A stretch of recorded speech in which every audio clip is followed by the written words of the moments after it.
Wow, hello. Good day. Hey, boss. Good evening. Good evening. Bright. What's up, man? I'm doing great. I'm good. I'm good. Hi, Mudia. Hi, Leslie. Hi, Bright. Hey, And Praise. others. Mudia. Good Evening, dear. everybody. Hey guys. Mudia, I didn't expect to see you, dear. What are you doing here, dear?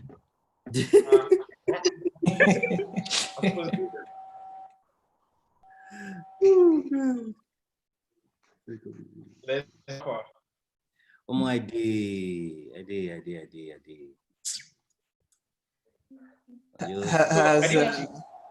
Has Look Mudia here. Look which one? here. I heard that Isa means Jesus. Oh, Yeah.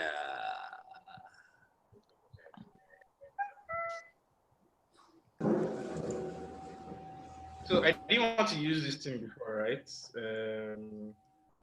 They call them slides. But last minute, now I say maybe Leslie don't go swear for me. Oh, you want just the shalaye before? Shall I and vibes now? Shall I inshallah? You need slides. I did slides. You'll meet me at home. You'll meet me at home, don't worry. You keep vex, any small thing. I dey vex, so now I be the woman for the relationship. For the entanglement, I mean. What? You need to put entanglement.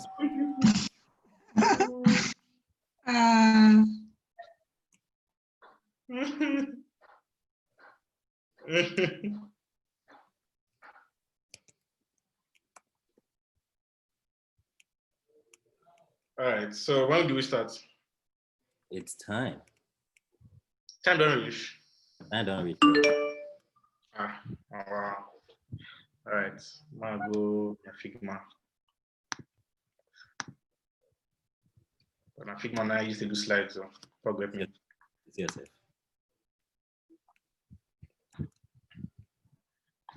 So Mudia, you are the host of this meeting. You can share your screen.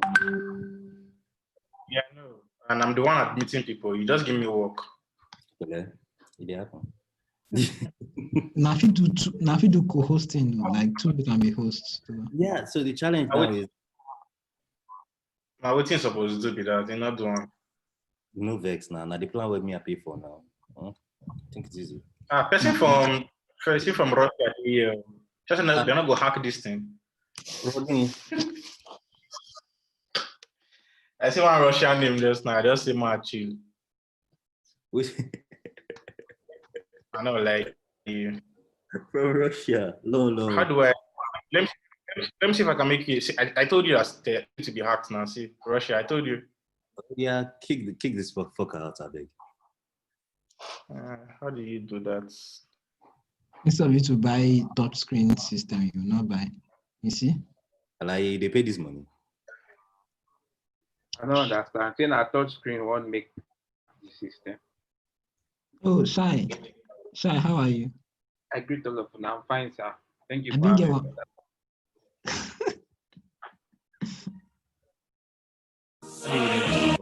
get me. The Russian hackers are here.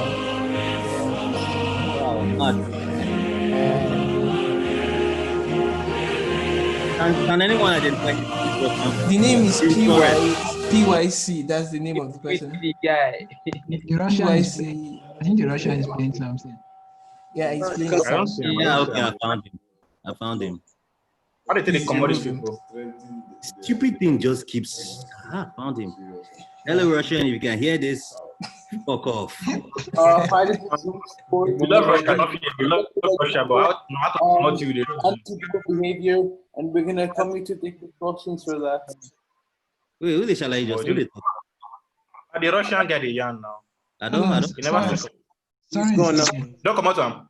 I don't come out. Yes, he's gone. He's a Fulani bastard. Life hard. I'm gonna continue my screen share. Everything I Russia one low. Okay, you disable. As much. James Forrest. Get there. Are you fucking for real, man? I'm not even mad. Like, I'm not even mad. like you guys, I'm not actually mad, to be honest. I'm not even mad. Okay, I'm fuck not out. I'll start here. Oh my God. Whoa, this is Whoa, crazy. okay, fine. I So, just put national anthem. You can log in. any name that does not feel Nigerian, just kick it out. I think that. Jesus Christ. So can we start? Are they done? Are they out? Are they all out? Yeah, I believe so. By God's grace, they are all out. Let me do one last scan to ensure that there are no foreign entities in this dimension. Especially drop on my screen. The other one just carry the play guitar. All right, I think that's. I think we are basically done. We kicked them all out. All right. Who is Bernard Favor? Give me a beat to share screen. You sound foreign. I'd like to kick you out. Better speak up.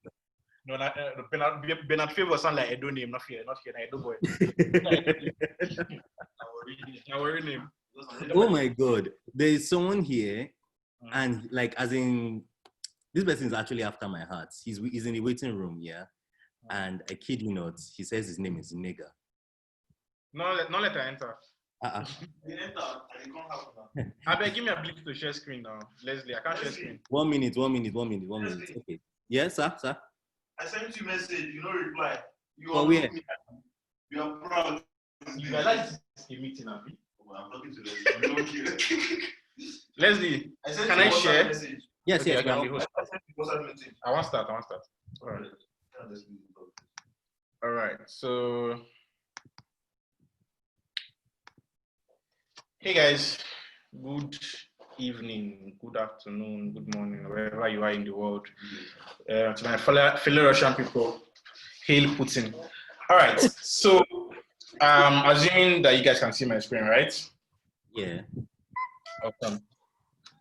So basically, I'm going to be talking about data and design, like the importance of data and design, and why we should not just be designing with vibes and inshallah. So, I mean, why are we talking about this? What we design, or what we create, so what products is out there, it affects users, right? It affects actual people. The people who use our products, both our products and our processes are used by actual people. So I think it is more responsible to actually make sure that what you are designing, first of all, safe for them and about to meet their needs also.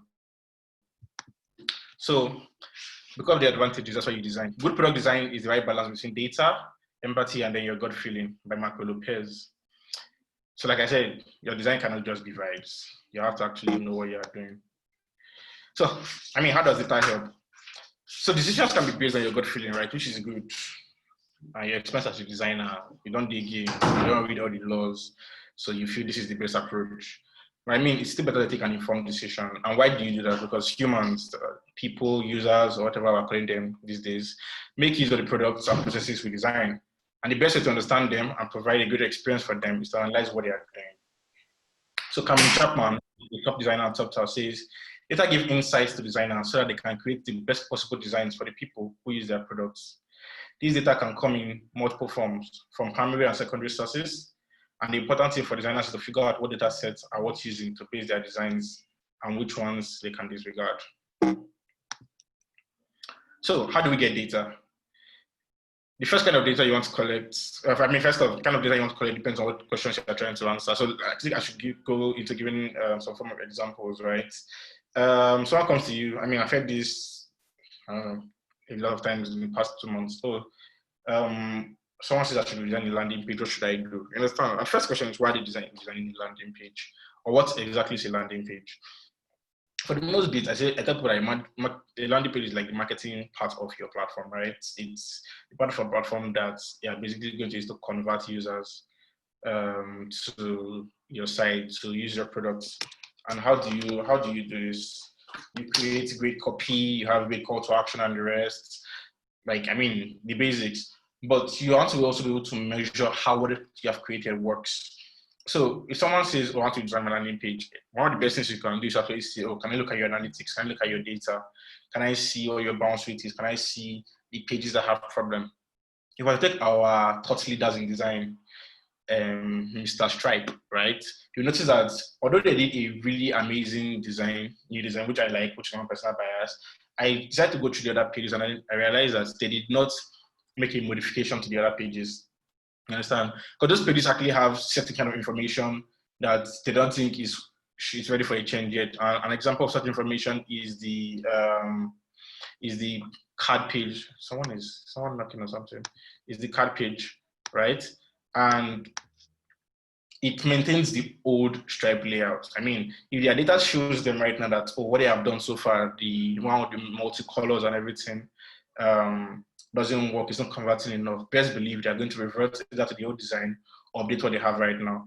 And that's one thing, right? You need to always test what you're creating.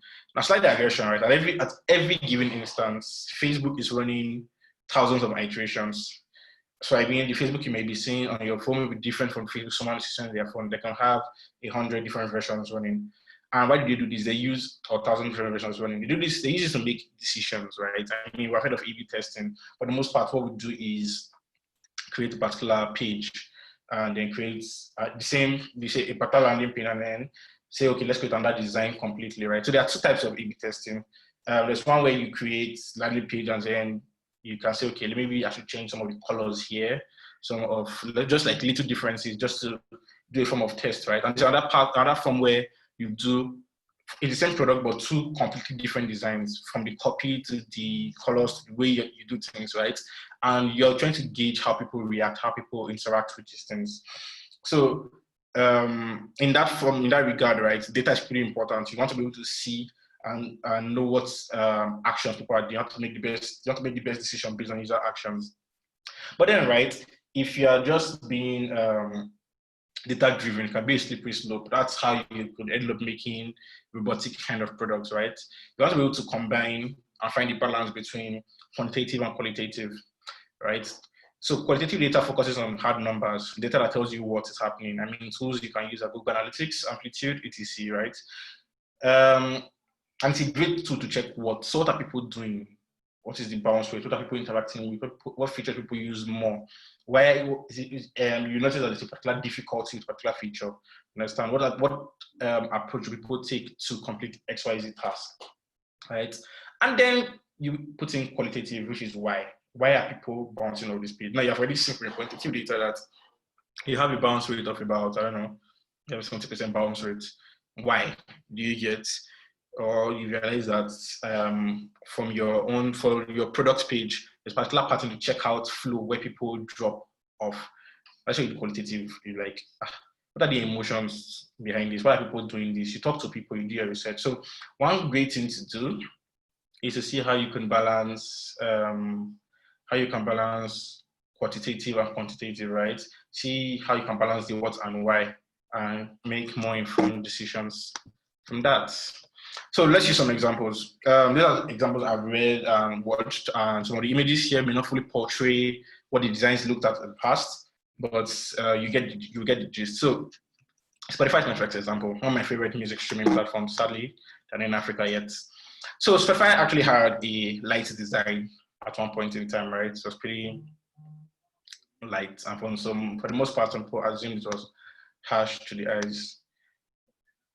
Okay, sure, I'll share the slides. People assumed it was harsh to the eyes, right? And then they came up with their dark design, which is this one. Not this UI, but they had a dark design that came out with initially.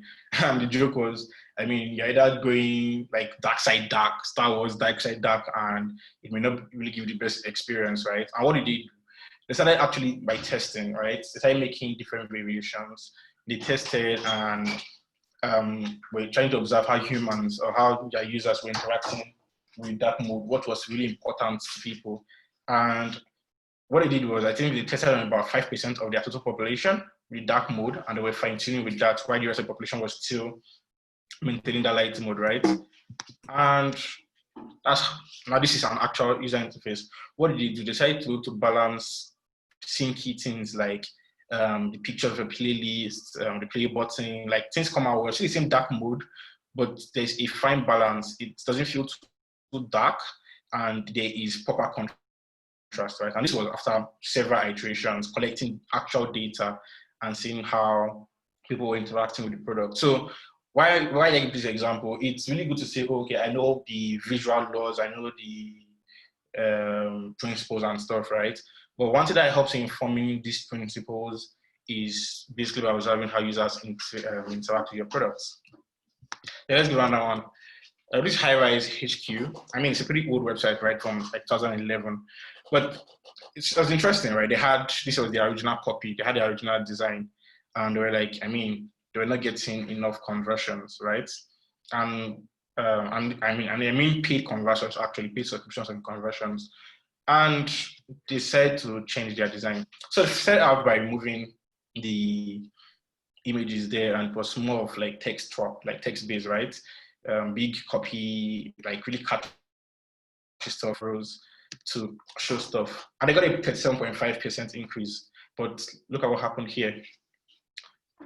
They decided to make it just have like an image, right? This was like a person smiling, and they got 102.5% conversions. So instead of you saying, oh no, this design is not fine, or it's just only text, like what do you do? How do you change the design? How do you measure your change? Because sometimes people believe the design we're doing is better, right?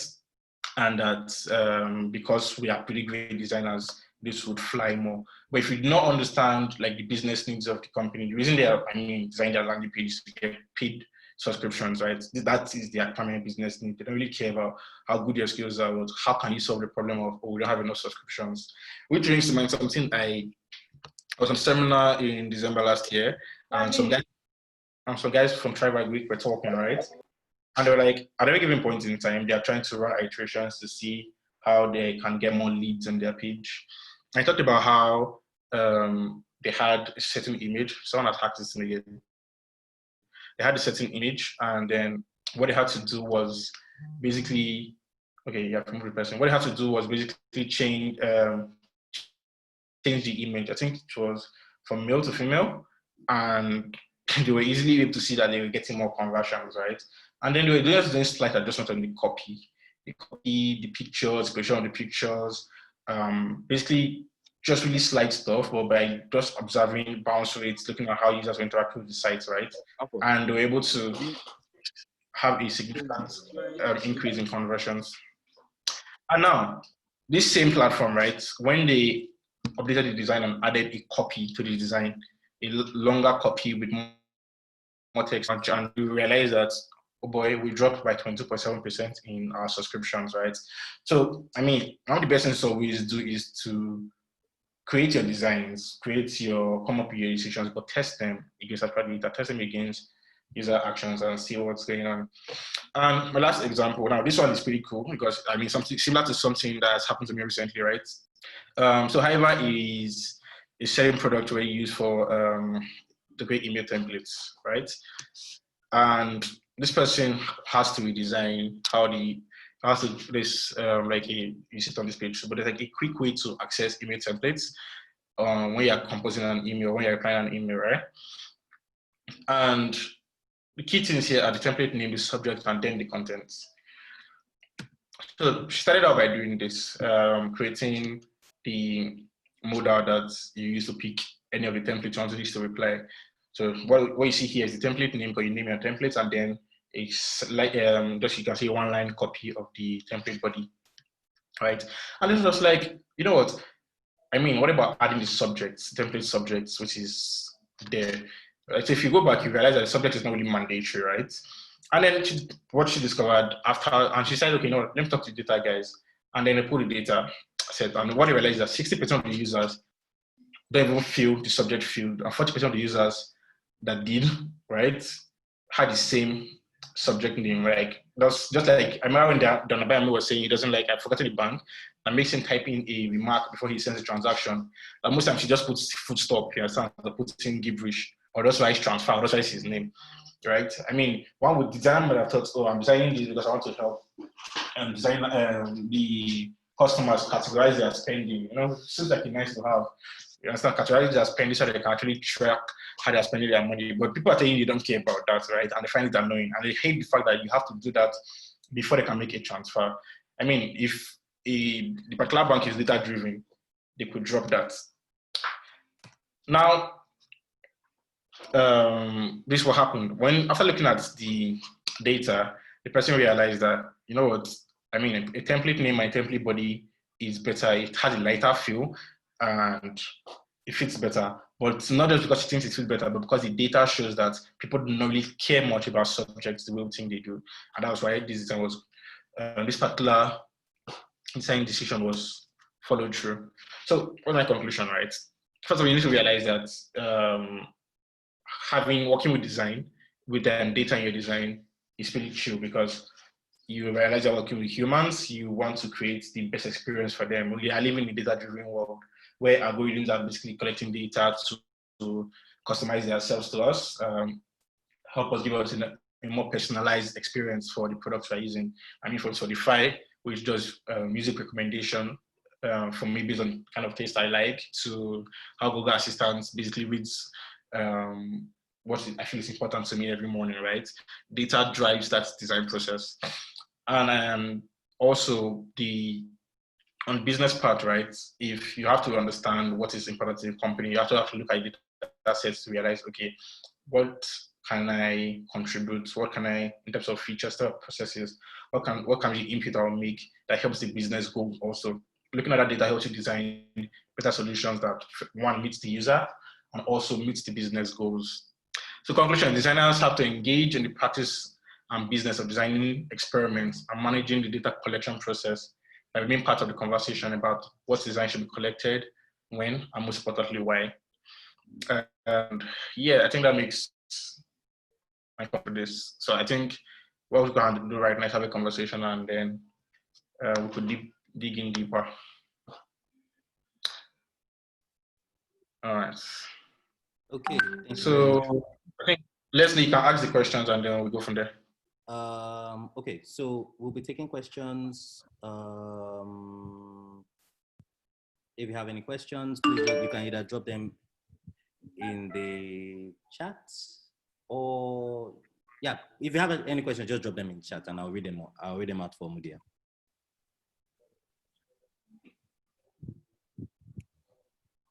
Okay, so I think I've seen one. How do you deploy iterations to users for testing purpose? Thank you, Kenny. So how do you deploy iterations? I mean, like I said, people have instances running, right? You can talk to your dev team and say, how can we, I have this idea for a design, but I don't want us to pull down what is dev at the moment, right? You don't want to say, oh, let's pull down the whole website and then upload this new one, and I think it's be better, and they'll test to see whether it's better.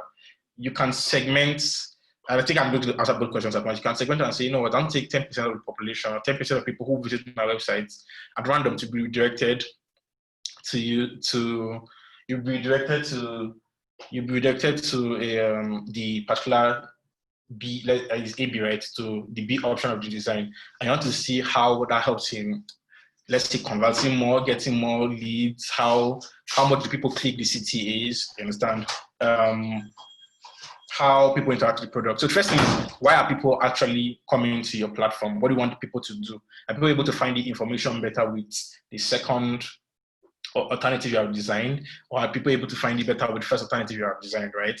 When you have basically deployed that, which obviously involves your dev team, you can make a decision on, oh, okay, maybe we should push out this new design, or because of the both iterations out there, this is what we have learned, and this is the design direction we should follow also. Yeah, does that answer your question?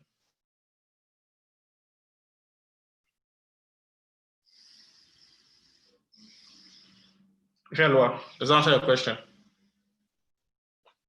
I think you can use your mic.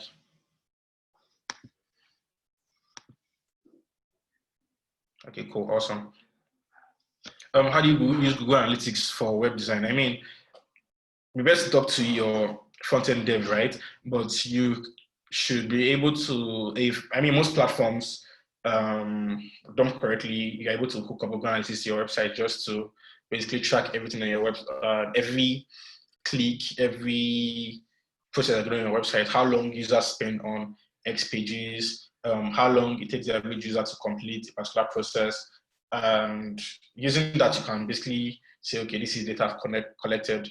You can do I think I will add it to part of the stuff I was saying to Leslie, basically how to set up Google Analytics for your web page, for your website. How do you convince your dev team to take on more work to implement your user testing experiments? Because most times, probably not the deliverables on the project. Well, so it's not easy, right? It's not easy, but you can start by creating experiments of your own. So what kind of experiments can you create? Say, so for example, you already have a particular website running, right? You already have that one running there already, and you're working with the company. I mean, you don't have to just get up and say, hey guys, let's redesign or let's start running A/B tests, right? You have to get stakeholder buy-in. How do you do that? So start with saying, asking yourself, what data can you lay your hands on? You can lay your hands on data. If hopefully you have Google Analytics set up, or let's say you're working with the company, right? On what's currently running, then get access to that data, look at that data, see, okay, maybe there's a bounce rate, maybe there's something it's wrong, or maybe there's something you feel that can be improved.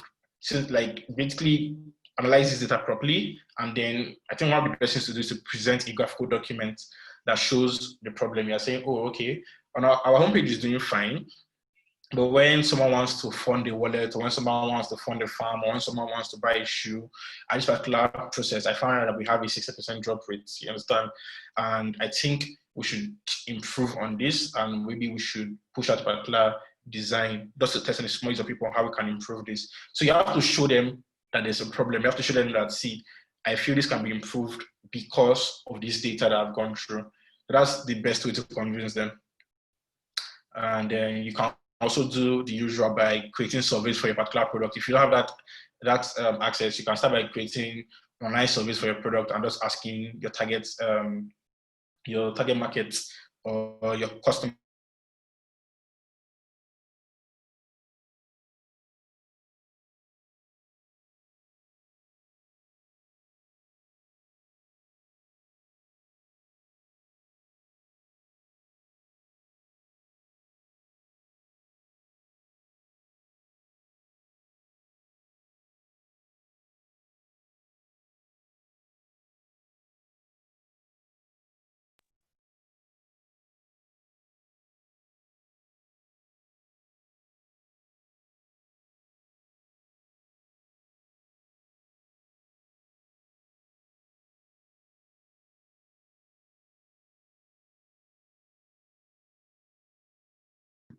Hello?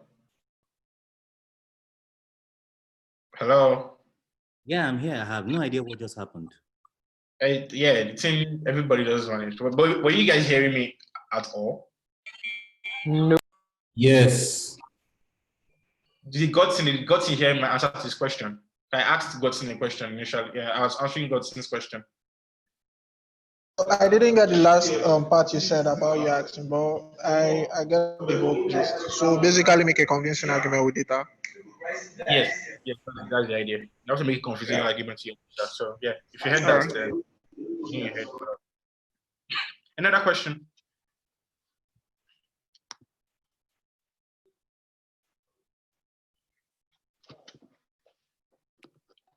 Any other question? Gotten has a question from you. For you. Check the chat. Okay. I saw an article one time about Google Analytics having its own negative on-page load times. Can you talk about that? Okay, yeah. So from a dev perspective, right, they are things that may be resource intensive when it comes to loading a web page. So for example, you want something that loads fast, right? And depending on no matter the network, you want something that loads pretty fast. And back, you want the person to come to your page, order, add their shoe to carts, and then check out, right? So speed is important for you. I think it will not be the best thing as a designer to now design a page that you know would be resource intensive, that you have PNGs flying around, animations flying around, XYZ interactions that are just animating on themselves. Why those are pretty chill and pretty great, right? They're resource intensive, and you need to ask yourself if this is actually pretty important to what is important to the product or to the experience you're trying to create. So I think, is it Facebook? I was watching Design Disruptors, right? They have this thing called either 2G Wednesdays or 2G Thursdays, right? And usually for them to use an experience what is in places where they have poor internet, right? Who is there? It's loud noise. Okay, cool. So once you can see that, okay, what you have created may be resource intensive and that it's perfect to load time, part of your job and your relationship with the dev to see what can we remove, how can we make load time faster, how can we balance having great load time and then a great experience for users. Now, one thing you can even use to mask your load time if you want, if you're still insistent on loading all your resources, right, is to have a form of loader. Now, I know Philemon hates loaders, right? Those things counting from 0 to 100, or those nice animations that seem to be wasting your time. But in a way, they help just make the user sort of patient, right? I mean, there's something to look at. It's also look at if it's frozen or not it's loading. And then the other resources can be basically served in the background. So yeah.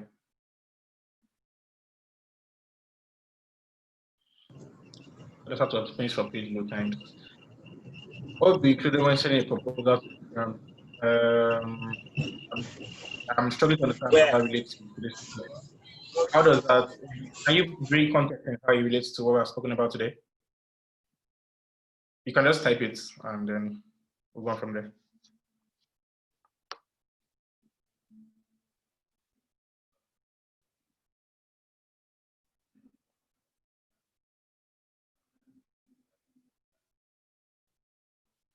Hello? Oh, like he... Okay. Okay.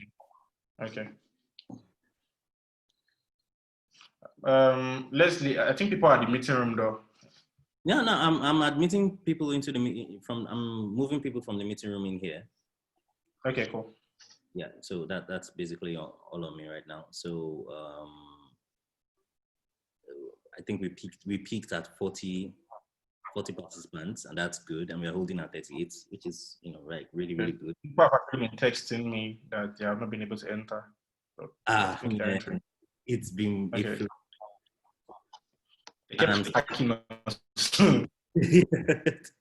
It's been a flood. Like I had to start removing people from the waiting room, people with weird names, but it's all good. So any more questions, or are we all good? And then we can basically have a conversation, right? I mean, I mean, I know the conversation has looked very, very quantitative. It looked really, really from a quantitative point of view, right? But this does not remove from qualitative. I mean, it still boils under your research.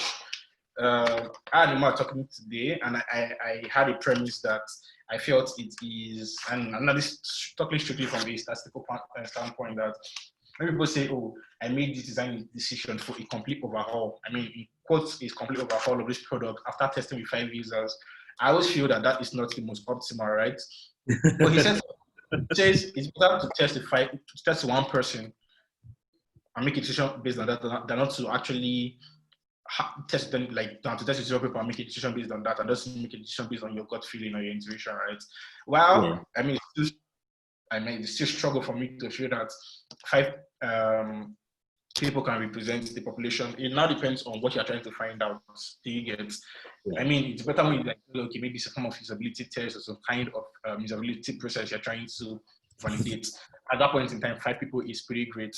But I still feel there should still be a fine balance between you applying okay, yes, you've tested with those, you've interviewed those 5 people, right? But how do you back that up with data? Because you won't, I don't think you work in multinational and say you want to overhaul their design based on your interview with such a small amount. 5 people is not enough to represent it's not enough sample size for a product that uses, let's say, a product that has 10 million users. So imagine I would design a bank app based on that. I mean, while it looks good on your case study, it's not really the optimal way to design products, in my opinion. Okay, so I usually hold the opinion that okay, let me not say I hold the opinion. When I was looking into user research, and especially with respect to interviewing users or getting feedback from users, I read somewhere, I can't remember exactly where, that the optimal size is somewhere between 10 and 15 people. Then basically anything beyond that point, you just start noticing a pattern emerge that you can almost you can almost predict the responses that people are going to give beyond that point. Mm-hmm. I understand. So, like, I mean, like some form of diminishing returns at a point where you feel the insights that you're getting not so gel. Yeah. So what then happens? Does that not mean that you optimize whatever it is you're testing for, or is that like the final thing? I mean, to be fair, right? If you've gotten reasonable insights from like 5 people, right? I think you should try and balance that up with doing your own quantitative, right? So it's basically finding, like I said, finding the balance between the why and the what. Why is this happening, or what's happening? So you can even do, so you identified a particular pattern that's emerged from 35 people, and then you can set survey questions that to see how, let's say your survey is targeted at, let's say, 5,000 people, right? To see what the frequency of that pattern is, also to see what other insights you can glean. You understand? So if someone can tell you, anytime I come to the website, I have to log in, wait for 5 seconds, close and come back again, right? Before I can use it. And you can like, that's odd, I've not experienced that. But then you can now say, okay, how many times do you have to come back to the website before you can have a particular experience, and then you can also say, okay, there is this pattern that's emerging. Okay, so we need to work on maybe the dev side of the thing or the design side of the thing. But those patterns can basically help crack the kind of questions you come up with if you're going to start doing internet surveys that gives you quantitative data that you can analyze and use to back up your decisions. So, like, personally, right, when people send me stuff for feedback, I really try to resist the urge to unnecessarily shall and say you should have done this, you should have done that, right? I try to see what the idea is. So, okay, what are you designing? Can you give me some context? Sometimes people just drop designs and don't give context, and maybe I'm being too busy. I mean, just drop 1 or 2 comments, right? But for those that give me proper context, we're able to have that kind of conversation. So, okay, why are you doing this? What are you trying to solve? You understand? And okay, maybe what is your research even yield? That could be a possible question I will ask also. You understand? And it now depends on if it's a new product or it's an existing product. So an existing product, I think that's one of the best things to work on existing products that has data, right? You can actually now make decisions based on the data you have seen, which is why I think most big companies that are probably segmented thrive, right? So imagine as a designer, you have a great relationship with the data department, like data analytics department. That would be a dream come true, because once since you can apply your gut, you can do interviews, you can also apply whatever insights they give you there also. Okay, so I think someone asked a question. Practically, say you notice you have a 60% drop rate as users go through check-up process. How do you identify the cause? I mean, you identify the cause, but actually see how do you identify the cause? Why are they dropping out? Okay, yes, this is a pretty good question actually. So you can actually start by actually looking at the design yourself, trying to, let me go through the process that people go through. Why did they drop out at this point, right? It could just be as funny as, they drop out at this point because anytime they try to pay with card, which is the default option people select, right? It does not work, or people find it hard to see a way to use that card to pay, so they just get frustrated and leave. It could be something else entirely, that when you're adding the product to cards, the card starts acting up, right? Or there's something wrong in your design process somewhere. So if you can identify it while you're going through the process yourself, great. If you cannot identify it at all, right, the best thing to do now is to say, okay, I've seen users, I mean, let's be honest, for the most part, we have information of most of the users that are on our platform. You can send like emails and say, okay, I want to do a survey of as to why did you drop off at this point? You understand? You could be lucky people will respond. You can actually also do open surveys to ask people what they think about your product and your process. Now, doing that surveys will now give you the answers to what's going on, right? And as to why, okay, maybe at that point in time, people are dropping off at that process, and then you can now fix the problem that is there. What percent of users do you think is ideal for testing? User testing and feedback. Also, I mean, I really do not have, I can't give you a magic number, right? I can tell you the example from Spotify. It's about 5% to keep doing their A/B testing. Facebook, depends on your numbers, right? Facebook has 1 billion people, maybe more than 2 billion users or something. And they can decide to run tests on about 600,000 users, which is a pretty small percentage, but it's still a lot of people, right? So it depends, how many people do you have? How many people, this new design you are rolling out, right? Or that you want to use to test. If you have 100 people and you want to do 10%, that's 10 people. It could be terrible that those 10 people are your highest paying customers, maybe dangerous, right? So it does depends on the dynamics you're working with. So yeah, that's what I think. So you can, and also it depends on the technical know-how of the team you're working with. I feel if you were to cross your fingers, maybe starting with 5 to 10% doesn't seem so bad. You can test and make insights from there. And like I say, it's a continuous process, right? You test, you get feedback, you learn from what you have done, you monitor the data to see things that are working and things that are failing, and then you can go on from there. Okay, so I want to ask, what are the stages by which, okay, no, not stages, sorry, that's wrong way. What are the channels by which you can use to obtain this data? Okay, so Google Analytics is one of the best ones out there.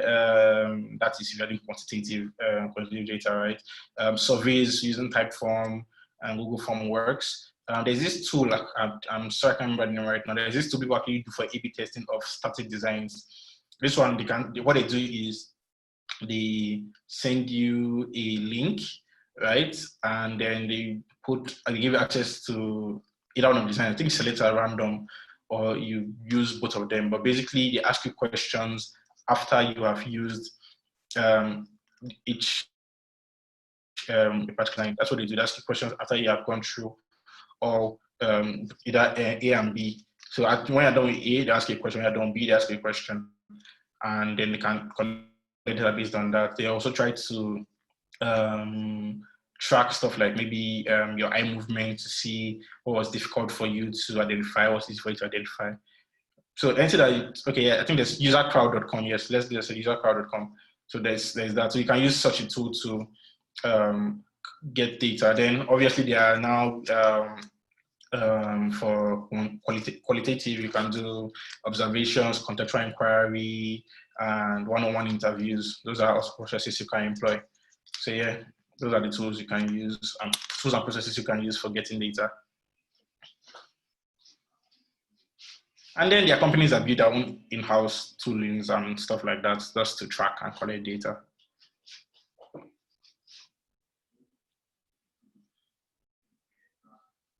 Okay, so that's good. Wow, what's yeah, that's a confirmation bias. Yeah, I mean, but I was hoping somebody will ask this, but things bias is human, right? One of the biggest problems we have is confirmation bias. Okay, cool. And one of the biggest problems we have at least confirmation bias. So one of the best things to just a designer is to go with an open mind. Do you get? I think the biggest problem we make and why confirmation bias creeps in is we're trying to validate something we are very sure of. You understand? I feel it's like this. So I'm looking for data to prove that it's like this. Not that I'm looking for data to show me what it really is. You understand? So why bias exists in humans? I mean, bias even exists in algorithms. You should try as much as possible to create processes that would, for the most part, filter out that bias and help us have more objective results. So if for when bias can play, for instance, is when you're doing survey data, right? You can ask questions in such a way that you want to confirm your own bias. It's not really that you want to like learn anything. And then you cannot learn, and if you know you don't want to do that, if you feel that that is something, if you are sure as a designer that say, I want to eliminate bias, I mean, look for better ways, more fine-tuned ways that we get this information, how you write your questions well, how you phrase stuff, you understand? Even for your one-on-one interviews, the kind of questions you're asking. That's why Mel just wants to talk about having open-ended questions. And so that have open-ended questions that you can use to basically have a conversation with the person and not just a yes and no, just because you want to confirm something or refute something. You can just basically have a conversation with the person to learn more and glean more from that person. And then I don't answer this in so much detail because I mean there should one or two research experts here, right? But like I said, it's just to have a process in place that reduces as much bias as possible that you can reduce. And then also you can't, it is, except you want to flog the data to tell you something else, you can't have bias in some form of analytics, for example, right? That's looking at bounce rate.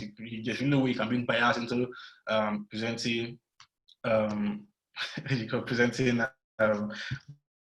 bias theory. I'm not serious. There's no way you can bring in. Sorry, I don't say that's making me laugh. There's no way you can bring in bias into something like looking at drop rates. You understand, from your website. It is actual data that you cannot refute. But I mean, it's saying that you can torture data to the point that it tells you what it wants to tell you. So I think it's better to, if I look at quantitative data, work with the experts there when you're crafting questions to collect data.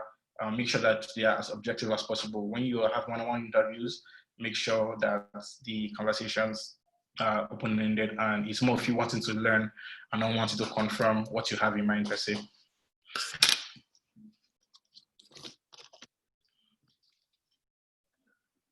Chukwuka said you can use UXCam for mobile app. So tools that we mentioned here is UXCam, Look Back, and Maze the Design. All right, so I think we're gonna take 2 more questions and then we'll call it a day. I think that works.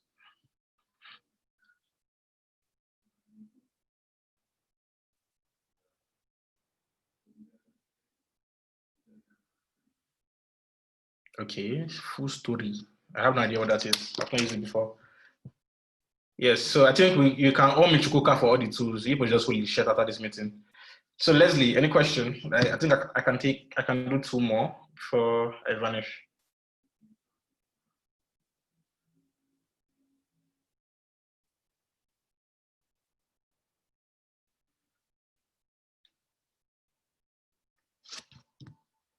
Leslie, I don't know. I don't know. I can hear anyone. Oh, okay. IoT stories. Here, Unamdi, welcome. So Unamdi is a data scientist and IoT expert. He also pretty much understands how data works in terms of from analyzing it to also collecting data from your hardware devices and stuff that's interconnected.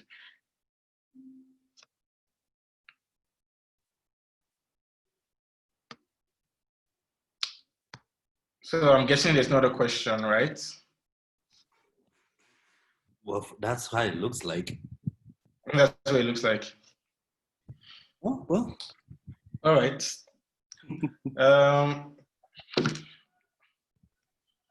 Cynthia is asking this, my first time here. Do you do this always? Leslie, how often do you do this? The plan is to do it twice a month, once every 2 weeks. Okay. The next one is going to be 2 weeks from now, 2 weekends from now, at least. So. All right. So for resources that you could read also, there's a great book called Designing with Data by Rochelle King Elizabeth. So let me see if I can just paste the title somewhere. Meanwhile, Mudia, they're asking how they can reach you. Twitter, Immersion Design, or my email. I'll post that here. Yeah. Okay, so how do you send to everyone? That's the author's name. It's called Designing with Data. Data. Email.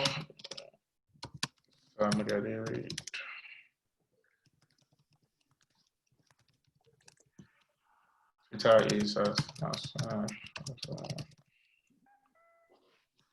right, so that's all for today, basically. All right, so okay, so let me just put the Jobcaster group here. Okay. All right, so that's TWMI, that's design Jobcaster NG. Yeah, that's it. Sorry. Hello. Can you hear me? Yes, we can. Yeah. So I was listening to the conversation concerning your listen. So I just wanted to ask a question because I agree with everything you said as regards to designing the data.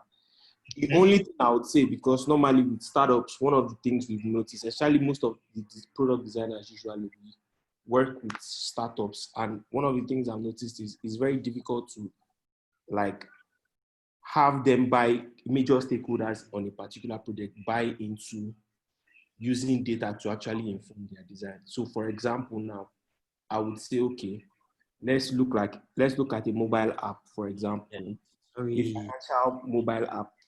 You notice that a lot of the people who use your applications are not necessarily technologically savvy. You have numbers to back that, but the major stakeholders involved in your project actually like want do you understand? They want a particular feature simply because you know how startups are, simply because they have full control over the decisions of what is going to be on a particular mobile app.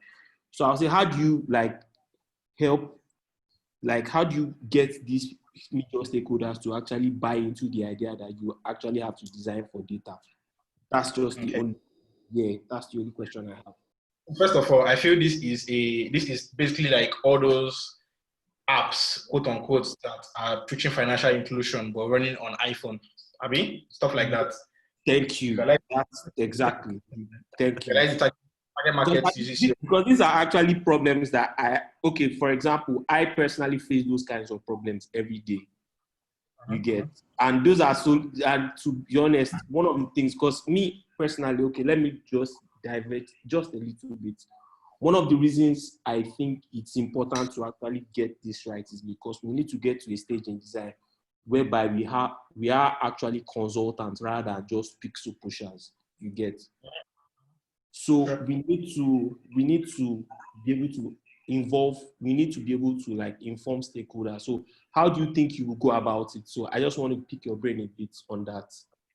All right. So I would have loved you to pick my brain, but I think the best person who can answer this is Chukwuka, because Chukwuka has faced such problems and he has like more on ground experience facing things and stuff as that. Chukwuka, can you help me out here? Chukwuka. Shaiwan? Yeah. Yes, Shaiwan. Yeah, I heard the question. So how do you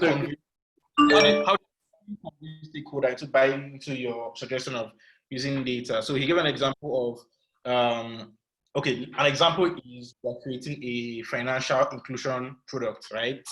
Yeah. And we know that there's buzzwords, but then again, your financial inclusion product runs on iPhone and Android devices. And we both know people who need financial inclusion are on the low end of the spectrum, who at most have USSD phones. You understand? So how do you convince stakeholders that say, you know what, I understand this is your project and you have all the power, but I feel we should go in this direction based on the data that I have. So how do you fight such battles? Because basically this is a battle you need to fight. How do you fight it? How do you convince them? Okay. So I'm going to speak from my experience, right? And you don't have to go to war with like your sword and your gun and everything. You guys go with like your brain. Like you need to actually trick them into that buy-in. So using my own company as an example,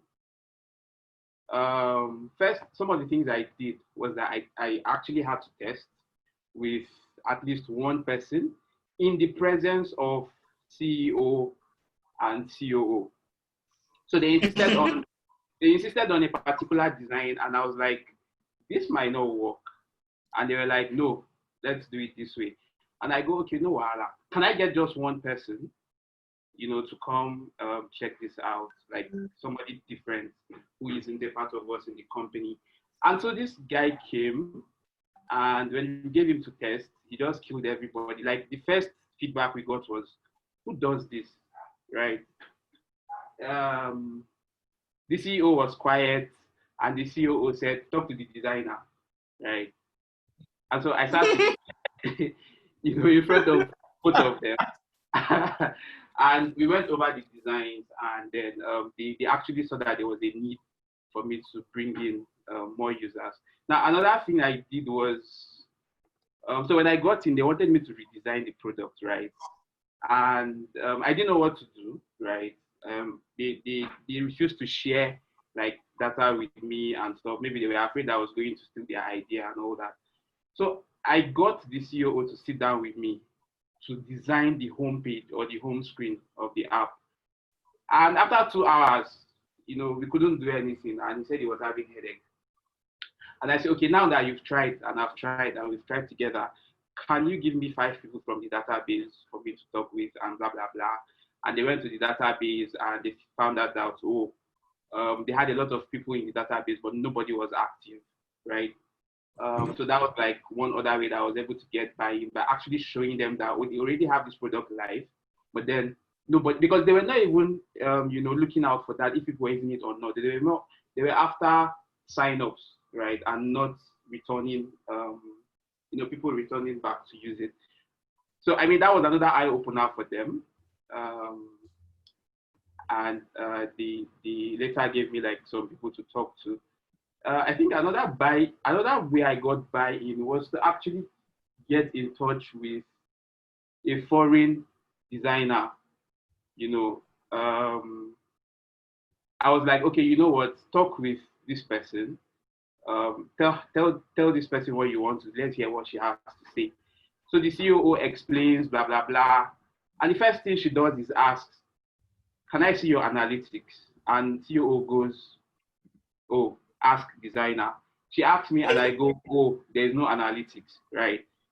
And she says, "No, analytics is really important. How do you know what you want to change? Blah, blah, blah, blah, blah." And so those are like some of the ways I was able to get buy-in. So in summary, see how you can get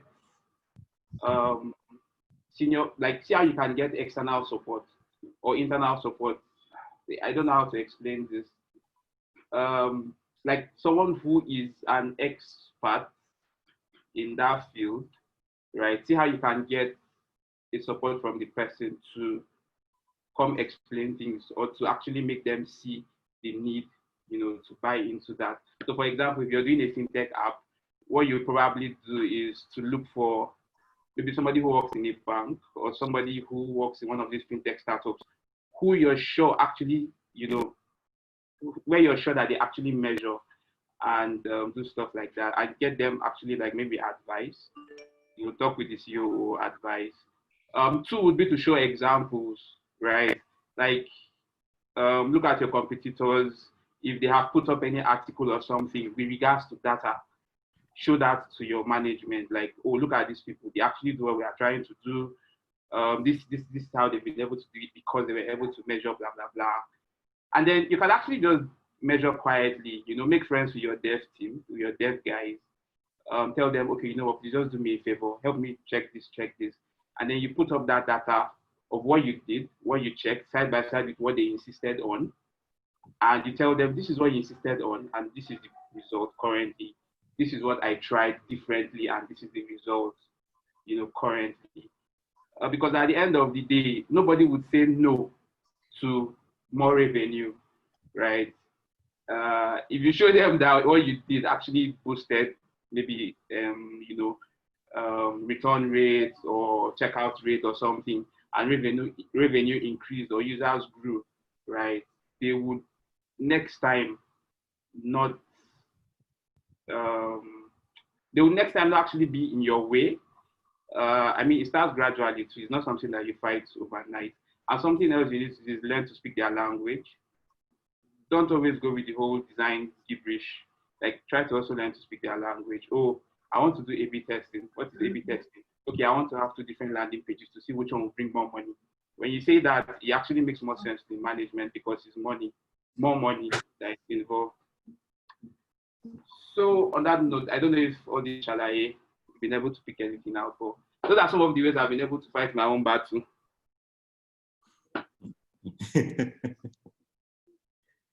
All right, thank you very much, Shaiwan. Nuhu, you raised your hand. Do you have anything to say? Yes, good evening. Sorry for joining a little bit late. No, it's not a problem. Okay, there's one quick thing I really want to point out is the fact that designers need to have this data-driven mentality.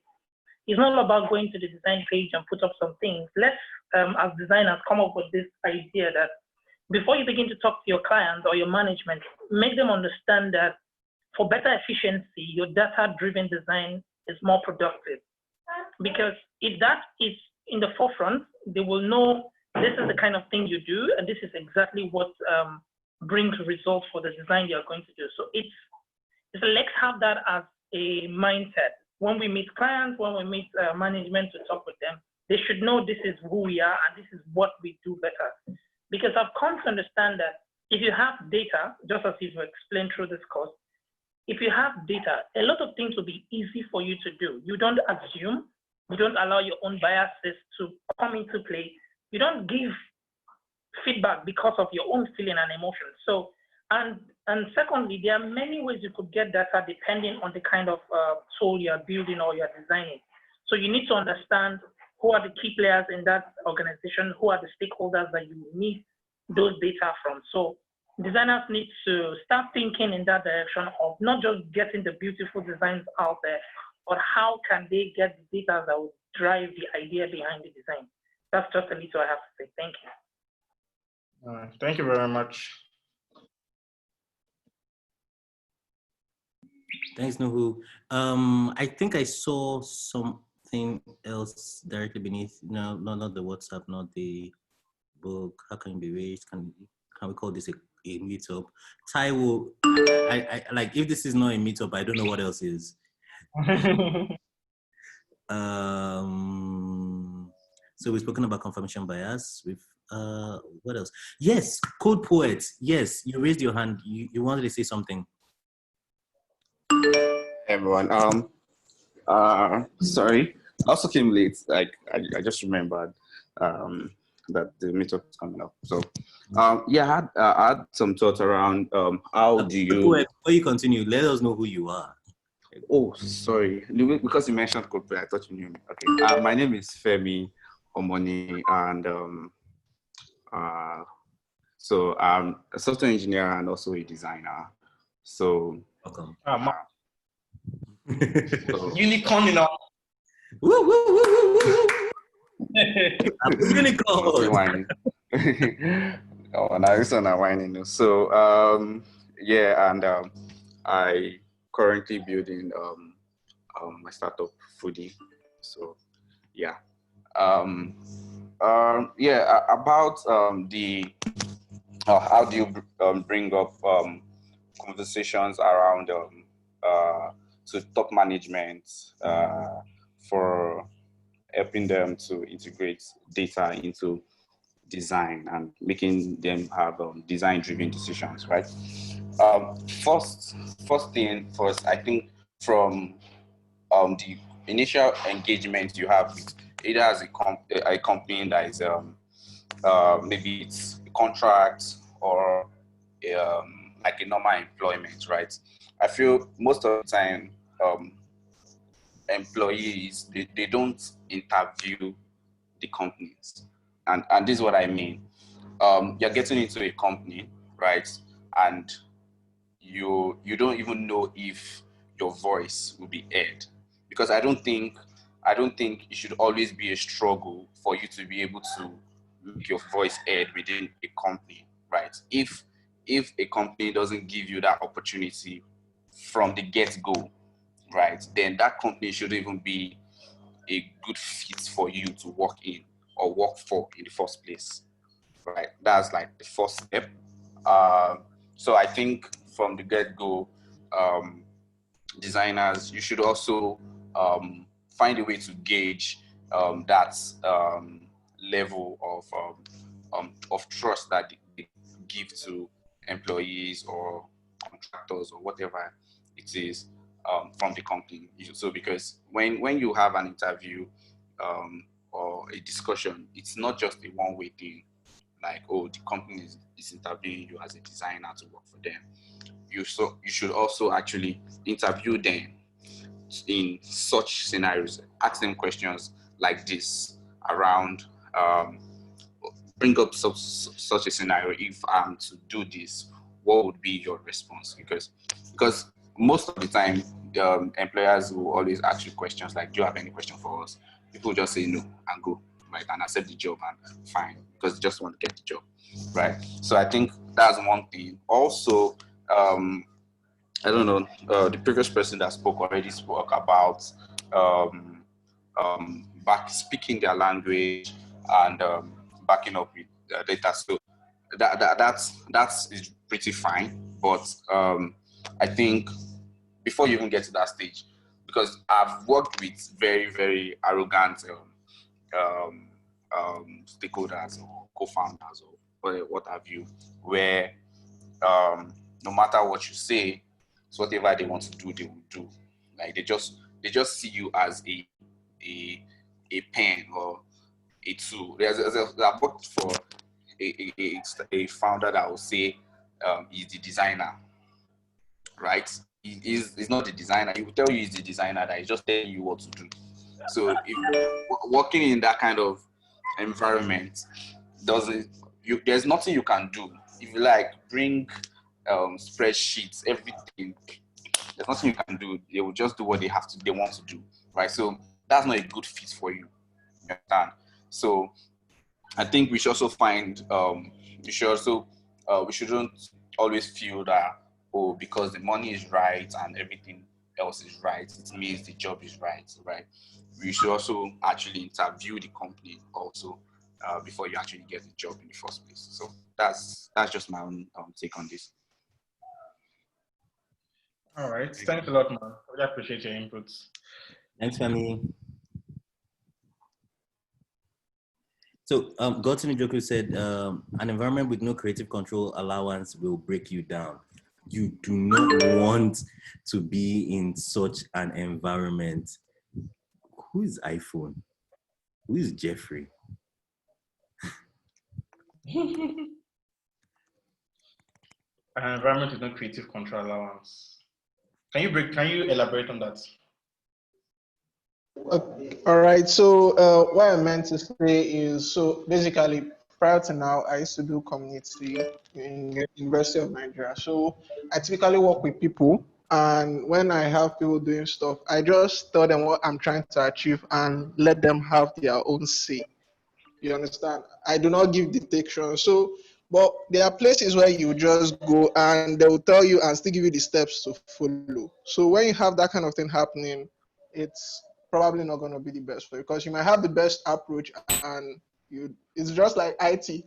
For some folks, they'll say, I went to I had an IT placement and I knew what I was doing, but they always make me look at the chart to follow step-by-step process. And meanwhile, you knew what you were doing. It's probably going to have a toll on you. So that's what I mean. Okay. Well, if you put it that way, if people have a process, I want to conform to that process. The best thing to do first of all is to understand the process, right? I'm working on a project right now where I have my own process of doing things, right? But the people have their process of doing things, and what I'm having to do is to conform to their process and learn their process. And once you can learn and understand their process, you cannot optimize it to fit whatever creative flow you have. Do you get whatever like a hybrid of some sort, or something that doesn't break the rules too much, and they allow you to have a little bit of wiggle room. So yeah.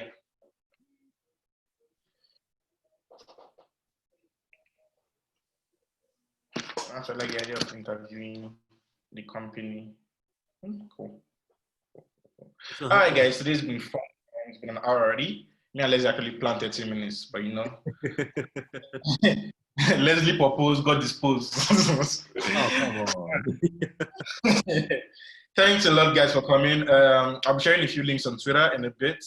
Hi, I got my resources, and yeah, that's all for today. Thanks, guys. Really thankful you guys came. Gracias. All right. So thank you guys very much for coming. I think we peaked at 50-51, which is really awesome. Thank you guys so much. This talk is going to be happening twice a month, once every 2 weeks. So the next talk we'll be having is going to be like in 2 weeks' time. I hope you guys will be ready for that one as well. This talk is brought to you by Design Jobcaster. I have dropped our Telegram channel on the link below. Also brought to you by Circle Creatives. And we will be seeing you in 2 weeks' time. Stay safe, stay good, wash your hands, and bye. Bye, guys.